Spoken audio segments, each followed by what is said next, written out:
Bonjour, je m'appelle Loïse Boisson, je viens d'avoir 22 ans. Je suis joueuse de tennis professionnelle. Sinon, en dehors du cours de tennis, je suis juste une jeune ado tout à fait normale.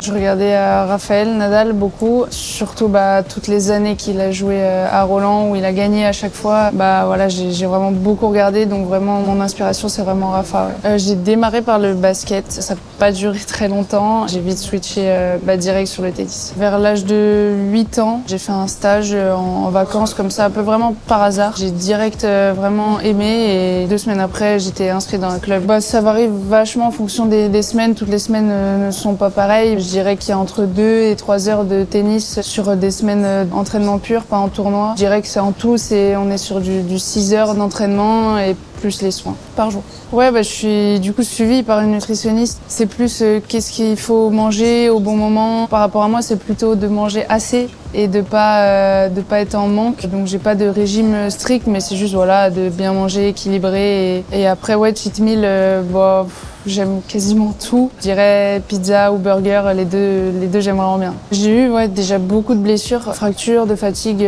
au dos. J'ai eu aussi une longue blessure à l'épaule qui a duré quasiment le même temps, mais j'avais pu jouer quand même entre, donc c'était pas pareil. Là c'était vraiment une blessure où tu sais que t'as 9 mois, pendant 9 mois je peux pas faire tournoi quoi. Donc là c'était vraiment la plus longue. Quand ma blessure elle est arrivée, c'était vraiment un coup vraiment très très dur. Il y a même un moment donné où j'y croyais plus parce qu'une telle blessure c'est très très difficile de revenir. Après j'ai juste tout donné dans ma rééducation, vraiment fait le max, fait tout ce que je pouvais faire et continuer d'y croire tout simplement. Je pense que c'est hyper important dans des moments comme ça de rester positif et de donner le max et de croire qu'au final tout est possible en se donnant les moyens. Je fais toute ma routine d'avant-match où je m'échauffe physiquement, ensuite je m'échauffe tennistiquement. Après je prépare mes surgrippes, mes boissons d'effort. Juste avant le match, j'écoute de la musique. Je fais aussi un peu de respiration, méditation, on va dire, pendant 4-5 minutes pour essayer de redescendre juste avant. Et voilà, après un quart d'heure avant de rentrer sur le court, je me réchauffe avec beaucoup d'intensité et je suis prête à faire le match. J'écoute